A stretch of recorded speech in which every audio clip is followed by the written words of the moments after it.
ತೊಳಿ ರಂಗ್ ಬಿರಂಗ್ ಕೇಳಿದ್ದು ರೆಡಿಯಾಗಿದೆ. ಎಲ್ಲ ನನಗೇನಾ? ಇಲ್ಲ, ನಿಮ್ಮ ಅಜ್ಜಿಗೂ ಕೊಡಿಬೇಕಾದ್ರೆ ಕೆಚ್ಚಿ ಬಿಸಾಕ್ಬಿಡ್ತೀನಿ. And thank you so much guys. 28K reach ಆಗಿದ್ದೀವಿ. ಹೀಗೆ ನಿಮ್ಮ ಸಪೋರ್ಟ್ ಇರಲಿ ಅಂತ ಕೇಳ್ಕೊತಾ ಇದ್ದೀನಿ. Thank you so much. Recipe ಹೇಗೆ ಮಾಡೋದು ಅಂತ ನೋಡೋಣ ಬನ್ನಿ. ಹಾಯ್, ಹಲೋ, ನಮಸ್ತೆ, welcome back to my YouTube channel. ಇವತ್ತು ನಾನು ನಿಮಗೆ ಒಂದು ಬ್ಯೂಟಿಫುಲ್ ಆದಂಥ ರೆಸಿಪಿ ತೋರಿಸ್ಲಿಕ್ಕೆ ಅಂತ ಬಂದಿದ್ದೀನಿ. ಇಷ್ಟು ದಿನ ಲೆಂತಿ ವಿಡಿಯೋ ಮಾಡ್ತಿರ್ಲಿಲ್ಲ, ಸೊ ಈ ರೆಸಿಪಿಗೋಸ್ಕರನೇ ಲೆಂತಿ ವಿಡಿಯೋ ಮಾಡ್ತಾ ಇದ್ದೀನಿ. ಸೊ ಗಿಣ್ಣು ಇಡ್ಲಿ ಎಲ್ಲರೂ ಕೇಳಿರ್ತೀರ, ಸುಮಾರು ಜನ, ಕೆಲವ್ರಿಗೆ ಗೊತ್ತಿರಲ್ಲ ಅಷ್ಟೇ. ಒಂದೆರಡು ಸಲ ಡಿಲೀಟ್ ಆಗಿಬಿಟ್ಟಿತ್ತು, ಬೇಜಾರು ಮಾಡ್ಕೊಂಡಿದ್ದೆ, ಅಯ್ಯೋ ಈ ರೆಸಿಪಿ ತೋರ್ಸೋಕ್ಕಾಗಿಲ್ಲ ಅಂತ. ಸೊ ಈ ಸಲ ಮಿಸ್ ಆಗಬಾರ್ದು ಅಂತ ಈ ವಿಡಿಯೋ ಮತ್ತೆ ಮಾಡ್ಕೋತಾ ಇದ್ದೀನಿ. ಸೊ ಹೇಗೆ ಮಾಡೋದು ಹೇಗೆ ಅಂತ ನೋಡೋಣ ಬನ್ನಿ. ಇದಕ್ಕೆ ಬೇಕಾಗಿರೋದು ಮೇನ್ ಇಂಗ್ರೀಡಿಯೆಂಟ್ಸ್ ಗಿಣ್ಣು ಹಾಲು. ಅದು ಫಸ್ಟ್ ಡೇ ಹಾಲೇ ಬೇಕು. ಸೊ ಫಸ್ಟ್ ಡೇ ಹಾಲಲ್ಲೇ ಮಾಡೋಕ್ಕಾಗೋದು. ಸೆಕೆಂಡ್ ಡೇ ತರ್ಡ್ ಡೇ ಆದರೆ ನಿಜವಾಗ್ಲೂ ಬರೋಲ್ಲ ಇದು. ಫಸ್ಟ್ ಡೇ ಹಾಲಿದ್ರೆ ಮಾತ್ರ ಟ್ರೈ ಮಾಡಿ. ಓಕೆ, ಏನೇನು ಬೇಕಂತ ನೋಡ್ತಾ ಹಾಗೆ ಮಾಡ್ತಾ ಹೋಗೋಣ ಬನ್ನಿ. ಕಲ್ ಸಕ್ಕರೆನ ಪುಡಿ ಮಾಡಿರೋ ಅಂತ ತೊಗೊಂಡಿದ್ದೀನಿ. ನಾನಿಲ್ಲಿ ಸಕ್ಕರೆ ಬಳಸ್ತಾ ಇಲ್ಲ, ನೀವು ಬೇಕಿದ್ರೆ ಸಕ್ಕರೆನ ಯೂಸ್ ಮಾಡ್ಕೋಬೋದು. ಗಿಣ್ಣು ಹಾಲು 1 ಲೋಟ ತೊಗೊಂಡಿದ್ದೀನಿ, ಎಷ್ಟು ದೊಡ್ಡ ಲೋಟದಲ್ಲಿ. ತೆಂಗಿನಕಾಯಿ ಒಂದು 4 ಸ್ಪೂನ್ ಅಷ್ಟಿದೆ. ಬಾದಾಮಿ ಗೋಡಂಬಿ ಒಂದು 20 ಇದೆ. ಏಲಕ್ಕಿಕಾಯಿ ಒಂದು 10 ಇದೆ. ಬಾದಾಮಿನ ಈ ಥರ ಚಾಪ್ ಮಾಡಿ ಫ್ರೈ ಮಾಡಿ ಇಟ್ಕೊಂಡಿದ್ದೀನಿ. ಹಾಲು ಕೂಡ ಬೇಕು, ಹಾಗಾಗಿ ಹಾಲು ಇಟ್ಕೊಂಡಿದ್ದೀನಿ. ಬನ್ನಿ ಹೇಗೆ ಮಾಡೋದು ನೋಡೋಣ. ಇವಾಗ ಒಂದು ಬೌಲ್ ತೊಗೊಳ್ಳಿ. ಬೌಲ್ಗೆ ಗಿಣ್ಣು ಹಾಲು, ಫಸ್ಟ್ ಡೇ ಸಿಗೋವಂಥ ಗಿಣ್ಣು ಹಾಲೇ ಯೂಸ್ ಮಾಡಬೇಕು. ಸೆಕೆಂಡ್ ಡೇ ತರ್ಡ್ ಡೇದಾದರೆ ಬರಲ್ಲ ಈ ಗಿಣ್ಣು ಇಡ್ಲಿ. ಸೊ ಫಸ್ಟ್ ಡೇದಾದರೆ ನೋಡಿ ಎಷ್ಟು ತಿಕ್ಕಾಗಿದೆ ಅಂತ.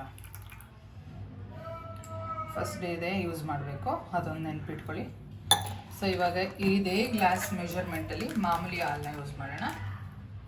ನೋಡಿ 1 ಗ್ಲಾಸ್, ಅದು 1 ಗ್ಲಾಸ್ ಹಾಕಿದ್ರೆ ಇದು 2 ಗ್ಲಾಸಸ್ ಅಷ್ಟು ಹಾಲು ಹಾಕೋಬೇಕು. 1/2 ಲೀಟ್ರ್ ಕರೆಕ್ಟಾಗಿ ಬೇಕಾಗುತ್ತೆ ನಾನು ತೊಗೊಂಡಿರೋ ಮೆಷರ್ಮೆಂಟ್ಗೆ. ನೀವು ಮೆಷರ್ಮೆಂಟ್ಗೆ ಯಾವ ಗ್ಲಾಸ್ ಯೂಸ್ ಮಾಡ್ತೀರಾ ಅದರಲ್ಲಿ ಈ ಥರ ಮೆಷರ್ಮೆಂಟ್ ತೊಗೊಳ್ಳಿ. ಸೊ ನಿಮ್ಗೆ ಈಸಿ ಆಗುತ್ತೆ. ಕಲ್ ಸಕ್ಕರೆ ಕೂಡ ನಾನು ಇದೇ ಲೋಟದಲ್ಲಿ ಮೆಷರ್ಮೆಂಟಲ್ಲಿ ಹಾಕೋತಾ ಇದ್ದೀನಿ. ನೀವು ಸಕ್ಕರೆ ಯೂಸ್ ಮಾಡ್ಬೋದು, ಕಲ್ ಸಕ್ಕರೆ ಬೇಡ ಅನ್ನೋರು. 1.5 ಗ್ಲಾಸ್ ಕಲ್ ಸಕ್ಕರೆ ಯೂಸ್ ಮಾಡಿದ್ದೀನಿ ನಾನಿಲ್ಲಿ. ಇದನ್ನು ಚೆನ್ನಾಗಿ ಮಿಕ್ಸ್ ಮಾಡ್ಕೋಬೇಕು, ಚೆನ್ನಾಗಿ ಕರಗಬೇಕಿದೆ. ಅಷ್ಟರಲ್ಲಿ ನಾವು ಒಂದು ಮಿಕ್ಸಿ ಜಾರ್ಗೆ ಮಿಕ್ಸಿ ಮಾಡ್ಕೊಳ್ಳೋಣ. ಇದು ಕರಗ್ತಾ ಇರುತ್ತೆ, ಪಕ್ಕಕ್ಕಿಟ್ಟು ಚಿಕ್ಕ ಜಾರ್ ತೊಗೊಳ್ಳಿ. ಇದಕ್ಕೆ ತೆಂಗಿನಕಾಯಿ ತುರಿ, ಹಾಗೆ ಬಾದಾಮಿ ಗೋಡಂಬಿ ಏಲಕ್ಕಿಕಾಯಿ ಇಷ್ಟು ಹಾಕೊಳ್ಳಿ. ಇದಕ್ಕೆ ನೀರು ಹಾಕೋದು ಬೇಡ. ನಿಮ್ಗೇನಾದರೂ ರುಬ್ಬಕ್ಕೆ ಕಷ್ಟ ಆಗ್ತಾಯಿದ್ರೆ ಹಾಲು, ಅದೇ ಹಾಲು ಮಿಕ್ಸ್ ಮಾಡಿ ಇಟ್ಟಿದ್ವಲ್ಲ ಅದನ್ನೇ ಸ್ವಲ್ಪ ಹಾಕಿ ರುಬ್ಬಿ. ಓಕೆನಾ? ಇವಾಗ ಇದನ್ನು ಪೇಸ್ಟ್ ಮಾಡ್ಕೊಂಡು ಬರ್ತೀನಿ. ಇವಾಗ ಪೇಸ್ಟ್ ಮಾಡ್ಕೊಬಂದಿದ್ದಾಯಿತು, ನೋಡ್ತಾ ಇರ್ಬೋದು ನೀಟಾಗಿದೆ. ನಾನು ಅದೇ ಮಿಲ್ಕ್ ಯೂಸ್ ಮಾಡಿ ಪೇಸ್ಟ್ ಮಾಡಿದ್ದೀನಿ, ಯಾವುದೇ ನೀರು ಬಳಸಿಲ್ಲ ಇಲ್ಲಿ. ಆವಾಗಲೇ ನಾವು ಹಾಲು ಮಿಕ್ಸ್ ಮಾಡಿ ಇಟ್ಟಿದ್ವಲ್ಲ ಅದಕ್ಕೆ ಈ ಪೇಸ್ಟ್ ಹಾಕೊಳ್ಳೋಣ. ನಾನು ಸ್ವಲ್ಪ ಚಿಟಿಕೆಯಷ್ಟು ಪಚ್ಚಕರ್ಪೂರ ಕೂಡ ಯೂಸ್ ಮಾಡಿದ್ದೀನಿ. ನೀವಿದ್ರೆ ಯೂಸ್ ಮಾಡಿ, ಇಲ್ಲಾಂದರೆ ಪರವಾಗಿಲ್ಲ. ಫ್ಲೇವರ್ ತುಂಬಾ ಚೆನ್ನಾಗಿರುತ್ತೆ.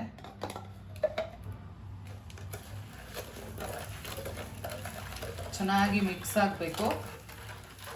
ಆ ಕಲ್ ಸಕ್ಕರೆ ಏನು ಹಾಕಿದ್ದೀವಿ ಅದು ಫುಲ್ ಕರಗಬೇಕು, ಇಲ್ಲಾಂದರೆ ಹಾಗಾಗೇ ಇರುತ್ತೆ. ಸ್ವೀಟ್ ಸ್ವಲ್ಪ ಜಾಸ್ತಿ ಬೇಕನ್ನೋರು ನೋಡಿ ಹಾಕೊಳ್ಳಿ. ಇದು ಅವೆಲ್ ಬೇಯ್ದಾಗ ಸ್ವೀಟ್ ಸ್ವಲ್ಪ ಕಮ್ಮಿ ಆಗಿಬಿಡುತ್ತೆ. ಸೊ ಸ್ವಲ್ಪ ಮುಂದೆನೇ ಇರಲಿ. ಒಂದ್ಸಲ ಟೇಸ್ಟ್ ನೋಡಿ. ಇವಾಗ ಕಲ್ ಸಕ್ಕರೆ ಎಲ್ಲ ಚೆನ್ನಾಗಿ ಮಿಕ್ಸ್ ಆಗಿದೆ. ಸೊ ಈ ಟೈಮಲ್ಲಿ ಬಾದಾಮಿನ ಈ ರೀತಿ ಚಾಪ್ ಮಾಡಿ ತುಪ್ಪದಲ್ಲಿ ಫ್ರೈ ಮಾಡಿರೋ, ಇದು ಆಪ್ಷನಲ್ಲು. ಬೇಕಾದರೆ ನೀವು ಮಾಡ್ಬೋದು, ಬೇಡ ಅಂದರೆ ಬೇಡ. ಯಾಕಂದ್ರೆ ಬಾಯಿಗೆ ಮಧ್ಯ ಮಧ್ಯ ಸಿಕ್ಕಿದ್ರೆ ಚೆನ್ನಾಗಿರುತ್ತೆ ಅಂತ ನಾನು ಮಾಡಿರೋಂಥದ್ದು. ಇದು ಕಂಪ್ಲೀಟ್ ಆಪ್ಷನಲ್, ಬೇಕಾದರೆ ಯೂಸ್ ಮಾಡಿ. ಇದನ್ನೊಂದು ಸಲ ಮಿಕ್ಸ್ ಮಾಡ್ಕೊಳ್ಳಿ. ಇವಾಗ ಚೆನ್ನಾಗಿ ಮಿಕ್ಸ್ ಮಾಡಿಟ್ಟಿರೋಂಥ ಹಾಲನ್ನ ಇಡ್ಲಿ ಪ್ಲೇಟ್ಸ್ಗೆ ಹಾಕ್ಕೊಳ್ಳೋಣ. ಈ ರೀತಿ ಹಾಕ್ಕೊಳ್ಳಿ.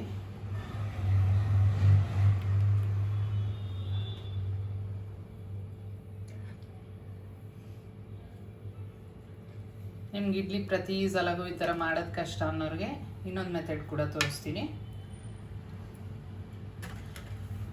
ನಾನು ಆಲ್ರೆಡಿ ಇಡ್ಲಿ ಪಾತ್ರೆನ ನೀರು ಹಾಕಿ ಸ್ಟವ್ ಆನ್ ಮಾಡಿದೆ. ಸೊ ಅದರೊಳಗಡೆ ಇಟ್ಕೋತಾ ಇದ್ದೀನಿ.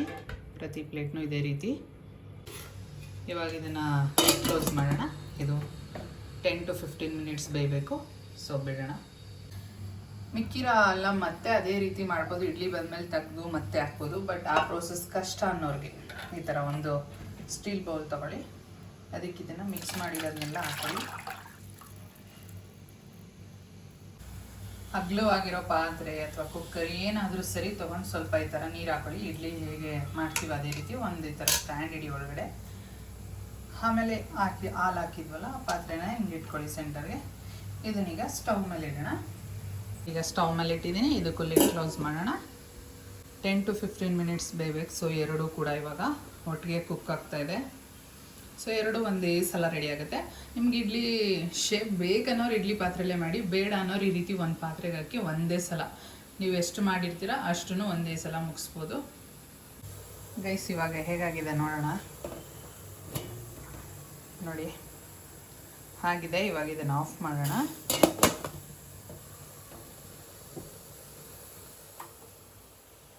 ಇದನ್ನೊಂದು ಸಲ ನೋಡೋಣ.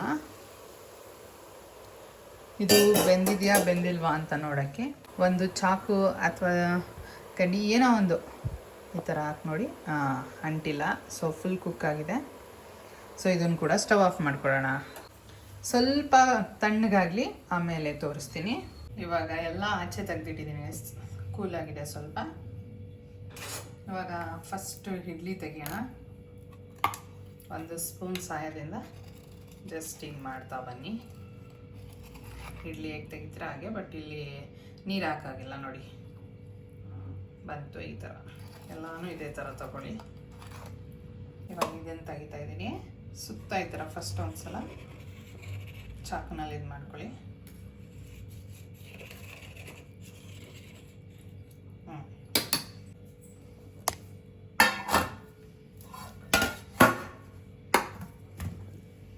ನೋಡಿ ಕೇಕ್ ಇಸ್ ರೆಡಿ. ಎಷ್ಟು ಚೆನ್ನಾಗಿ ಬಂದಿದೆ ಅಂತ ಎಷ್ಟು ನೋಡ್ತಾ ಇರ್ಬೋದು. ಎಷ್ಟು ಚೆನ್ನಾಗಿ ಬಂದಿದೆ ಅಲ್ವಾ? ನೋಡಲಿಕ್ಕೆ ತುಂಬಾ ಚೆನ್ನಾಗಿದೆ, ತಿನ್ನಲಿಕ್ಕೂ ಕೂಡ ಅಷ್ಟೇ ಸಖತ್ತಾಗಿರುತ್ತೆ ಟೇಸ್ಟ್ ವೈಸ್. ನೋಡಿ ಎಷ್ಟು ಚೆಂದ ಕಾಣ್ತಿದೆ. ನಮ್ಮ ಹಸ್ಬೆಂಡ್ ಹೇಳ್ಬಿಟ್ಟು ಹೋಗಿದ್ರು ಇವತ್ತು ಮಾಡಿ ಇಡ್ಲಿನ ಅಂತ. ಸೊ ಮಾಡಿದ್ದೀನಿ. ಈಗ ಅವ್ರು ಬರ್ತಾರೆ, ಕೊಡೋಣ, ಏನಂತಾರೆ ನೋಡೋಣ, ತಿಂದು. ಓಕೆನಾ? ನೀವು ಕೂಡ ಮಾಡಿ ಗೈಸ್. ನೋಡಿ ಕ್ಲಾಸಿಯಾಗಿದೆ. ಕೇಕ್ ಥರ ಕೇಕ್ ಕಟ್ ಮಾಡ್ಬೋದು ಯಾರ್ದಾರು ಬರ್ತಡೇಲಿ. ಅಷ್ಟು ಚೆನ್ನಾಗಿ ಬಂದಿದೆ. ಇವಾಗ ಕೊಡೋಣ ನೋಡಿ. ತೊಳಿ ರಂಗ್ ಬಿರಂಗ್ ಕೇಳಿದ್ದು ರೆಡಿಯಾಗಿದೆ. ಎಲ್ಲ ನನಗೇನಾ? ಇಲ್ಲ, ನಿಮ್ಮ ಅಜ್ಜಿಗೂ ಕೊಡಿಬೇಕಾದ್ರೆ ಕೆಚ್ಚಿ ಬಿಸಾಕ್ಬಿಡ್ತೀನಿ. ತಿಂದು ಬಿಟ್ಟು ಹೇಳಿ. ಹುಷಾರು ಡ್ರೈ ಫ್ರೂಟ್ಸ್ ಎಲ್ಲ ಜ್ಯೂಸಿ ಚೆನ್ನಾಯ್ತಾ? ಹುಡ್ತಾಗಿಂದ ಯಾವತ್ತೂ ತಿಂದಿಲ್ಲ. ಹಾಂ, ಅದ್ಭುತ. ಹೌದಾ? ಈ ರೆಸಿಪಿ ನಿಮಗೆಲ್ಲ ತುಂಬ ಇಷ್ಟ ಆಗಿರುತ್ತೆ ಅನ್ಕೋತಾ ಇದ್ದೀನಿ. ಈ ವಿಡಿಯೋನ ಇಲ್ಲಿಗೆ ಎಂಡ್ ಮಾಡ್ತಾ ಇದ್ದೀನಿ. ಈ ವಿಡಿಯೋ ನಿಮಗೆಲ್ಲ ಇಷ್ಟ ಆಗಿದ್ರೆ ಒಂದು ಲೈಕ್ ಕೊಡೋದು ಮರಿಬೇಡಿ. ಲೈಕ್ ಮಾಡಿ, ಶೇರ್ ಮಾಡಿ, ಕಮೆಂಟ್ ಮಾಡಿ, ಸಬ್ಸ್ಕ್ರೈಬ್ ಮಾಡಿ, ಮರಿದೆ ಬೆಲ್ ಬಟನ್ ಪ್ರೆಸ್ ಮಾಡಿ. Thank you for watching. Lots of love. Bye bye.